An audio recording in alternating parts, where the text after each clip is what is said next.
I got a friend that got a bar room in South Louisiana named Isidore. And Isidore don't fix that place some at all. And one day, a Cajun walked in named Trahan. And he said, "Good morning, Isidore. How you are today, huh?" Oh, he said, "Just fine, and you?" Oh, he said, "I feel real good. It always makes my heart feel good to see my friend do well with life and fix the place up like you got this barroom fixed up now." Isidore said, "What's the matter with you? Drunk already? It ain't 9 o'clock in the morning?" "What you mean fix up? I ain't done something to this place in the last 17 years. Trahan said, "Look, you mean to tell me you don't notice you got 4 doors here instead of 2, huh?" His door say, "Look, they ain't but the front door and the behind door. That's only 2 doors in this place." And Trahan say, "Look, I'll bet you $20 you got 4 doors." He say, "Put you money and show them door." He say, "Okay, that's the front door. That's 1, huh?" He say, "Yeah." He say, "That's the behind door. That's 2, huh?" He say, "Yeah." And he say, "What's your name?" He say, "Everybody know my name. It's Isidore." He say, "Don't that another door?" He say, "I never thought about that. But where's that 4th one?" He say, "You see that cusper door right now? That makes 4 doors, huh?" Isidore say, "You done win your money fair and square. But you wait until Boudreaux brought himself in here. I'm going to get my money back." In about 30 minutes, here come Boudreaux for that morning pickup, you know. No, Isidore say, "Come as you are. How you are? I'm glad for you to see me this morning. I'll guarantee." Boudreaux say, "I'm all right. What's the matter with you? You never cheerful like that." "Oh," he said, "make a man feel good to fix his place all up like I got this place fixed up now. I'll guarantee." Boudreaux say, "Look, you still got the same bottle behind the bar. You ain't done something to this place at all that I know of." Isidore say, "You mean to tell me you don't notice I got 4 doors here now instead of 2, huh?" Boudreaux say, "Look, you ain't got but 2, the front door and the behind door, that's all." He said, "Look, I'll bet you $20 I got 4 doors here." Boudreaux say, "Put your money and show them door," and they put their money. Isidore say, "That's the front door, that's 1, huh?" Boudreaux say, "Yeah, that's 1. There's the behind door, that's 2, huh?" He say, "Yeah, that's 2. And he say, "What's my name?" He say, "You know your name." He say, "I know that, but told me." He say, "Here's a door." He say, "Don't that another door?" He say, "That's right. That's 3. And where's the 4th one?" And old Isidore pointed and he said, "You see that,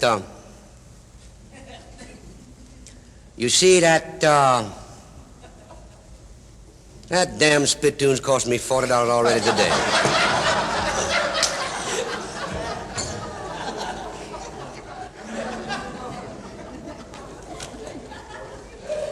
You know, ladies and gentlemen, we got a place not far from here, how we call False Rivers, and I got 2 Cajun friends that several years back going to duck hunt. And one of them was told me all about that. He said, "You know, we go over there and we rent one of them cabins what they got for $1.50. That's before Truman and Roosevelt, I'll guarantee you that. And we put ourselves in bed about 7 p.m. in the evening because we want to be sure we get up the first time dawn, make a little crack so we can get them duck. And the first time dawn make a little bitty crack, we go out there and cast our eye on that lake, and she's black with duck, I'll guarantee. And we go back in the house, and I get my twice-barrel carabine, and Jean Baptiste, he get his automatic shoot gun. And we go out there and we get on our belly just like a alligator, you know.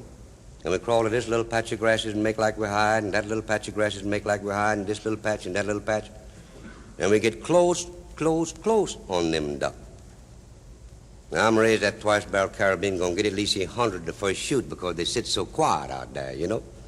And when I do that, the sky get black with duck. Not even a pull dew is left on the lake, and that put me hot. And Jean-Baptiste, he lost his temper plumb. I said, "Don't lose your temper." He said, "I done lost it." I said, "Don't you see them cow eat those water lilies down there on the edge of that lake, huh?" He said, "But I ain't no cow." I said, "But you going to be one." I said, "You notice them duck ain't scared for that cow, and you going to be a cow." He said, "How I'm going to did that?" I said, "We're going to Baton Rouge, to the slaughtering house, how you call the abattoir, and we're going to get a cow hide for 4 bit, 50 cents.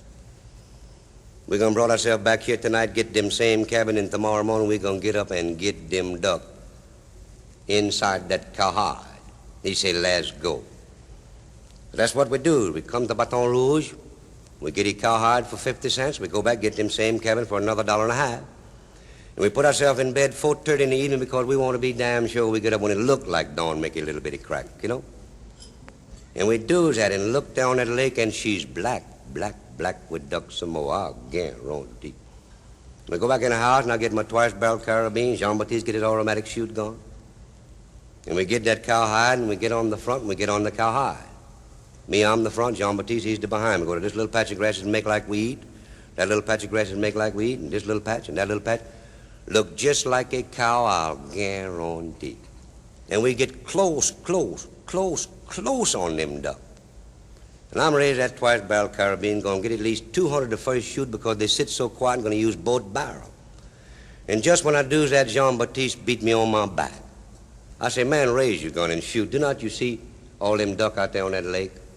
He said, forget about the duck. Here comes the bull.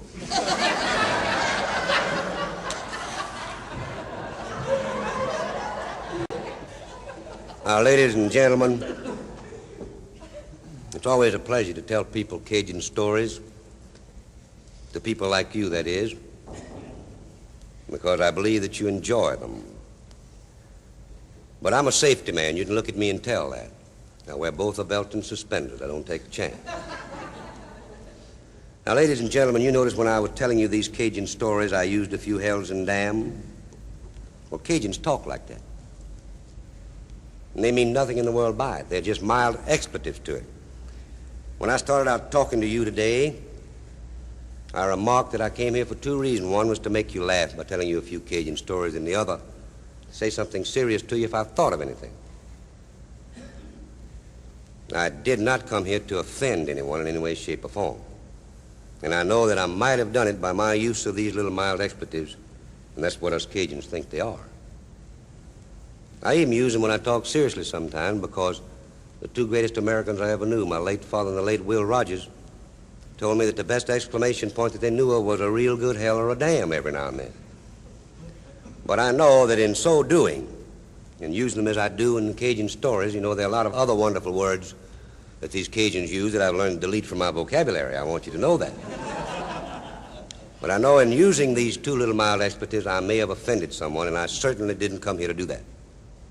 So if I offended any of you in any way, shape, or form, I want you to know I'm infinitely sorry, and I apologize to anyone who's offended from the bottom of my heart. Doesn't that sound nice? Actually, I don't give a damn. Take care. Be humble and don't stumble. Au revoir. Bonsoir.